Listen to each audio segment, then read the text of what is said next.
అధ్యక్ష, విద్య పైన తెలుగుదేశం పార్టీకి ఎప్పుడు ఒక బాధ్యతగా స్వీకరించింది.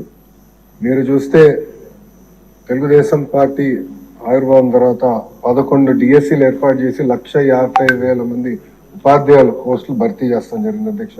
నాకన్నా మీకే బాగా తెలుస్తుంది. దాంట్లో అధ్యక్ష 9 డిఎస్సీలు చంద్రబాబు నాయుడు గారు గౌరవ ముఖ్యమంత్రి గారు నాయకత్వంలో కూడా జరిగింది అధ్యక్ష. ఈ ప్రభుత్వ అధికారంలోకి వచ్చిన తర్వాత తొలి సంతకం మెగా డిఎస్సీ మీద పెట్టడం జరిగింది అధ్యక్ష.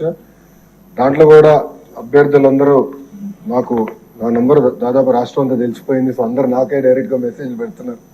దాంట్లో ప్రధానంగా టెట్ ఏర్పాటు చేసి టెట్ తర్వాత డిఎస్సీ పెడితే బాగుంటుందని కోరటం జరిగింది. దాంట్లో భాగంగా మీరు చూస్తే టెట్ నిర్వహించాము. దాని తర్వాత ఇప్పుడు డిఎస్సీ కూడా త్వరలోనే మేము నోటిఫికేషన్ కూడా ఇవ్వబోతున్నాం అధ్యక్ష. దాంట్లో 16,000 పైచిలక పోస్టులు మళ్ళీ భర్తీ చేయబోతున్నాం అధ్యక్ష. గత ప్రభుత్వం 5 సంవత్సరాల్లో ఒక ఉపాధ్యాయ పోస్ట్ కూడా భర్తీ చేయలేదు, కాలయాపన చేస్తాం జరిగింది అధ్యక్ష.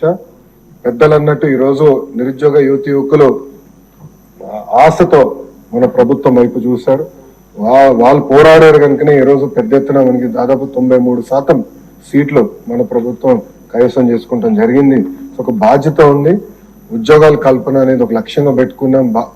సూపర్ 6 మేనిఫెస్టోలో తొలి హామీ 5 సంవత్సరాలు 20 లక్షల ఉద్యోగాలు కల్పిస్తామని, దానికి ప్రత్యేకంగా గ్రూప్ ఆఫ్ మినిస్టర్స్ ఏర్పాటు చేసిన చైర్మన్ గా కూడా గౌరవ ముఖ్యమంత్రి గారు నియమించడం జరిగింది. ఒక వార్ ఫుటింగ్ బేసిస్ మీద ఉద్యోగాల కల్పన ఒక లక్ష్యంగా పెట్టుకుని మన ప్రభుత్వం ముందరికెళ్తుందండి. ఈ సభాముఖంగా ఆంధ్ర రాష్ట్ర ప్రజలు కూడా నేను తెలుపుతున్నా అధ్యక్ష. రాజుగారు చెప్పినట్లు ప్రధానంగా ఏంటంటే ఇక్కడ 2-3 విషయాలు చెప్పారు. ఒకటి, ఎంతమందికి ఇంకా అంటే వేకెన్సీస్ ఎంత, ఎంతమందికి ఆర్డర్స్ అనేది ఇష్యూ చేసామనే దానిపైన ఒక డిస్కషన్ ఉంది అధ్యక్ష. గత ప్రభుత్వం నోటిఫై చేసిన వేకెన్సీస్ 4,534 అధ్యక్ష. దాంట్లో అపాయింట్మెంట్ ఆర్డర్స్ ఇప్పటికి ఇచ్చింది 3,939, అంటే ఒక 600, సుమారుగా ఒక 600 వేకెన్సీస్ ఉన్నాయి.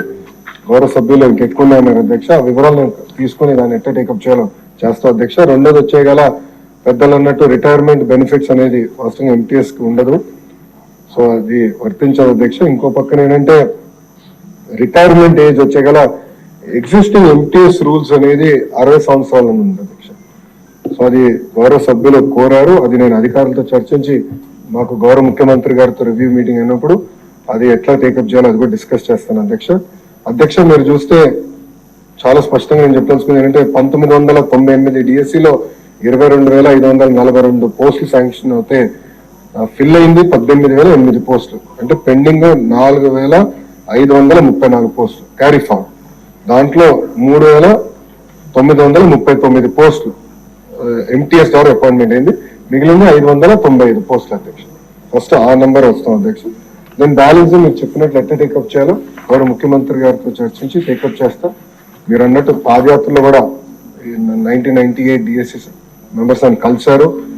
గత 5 నెలల్లో కూడా ప్రజా దర్బార్లో కూడా నేను కలుస్తాం జరిగింది. సో సబ్జెక్ట్ నాకు అవగాహన ఉంది అధ్యక్ష. ఒక పద్ధతి ప్రకారం ఇది ముందలు తీసుకెళ్తాం. ఇది ఇంతే కాకుండా అధ్యక్ష, నిరుద్యోగ యువకులు ఒక హామీ విదల్చుకున్నా అధ్యక్ష.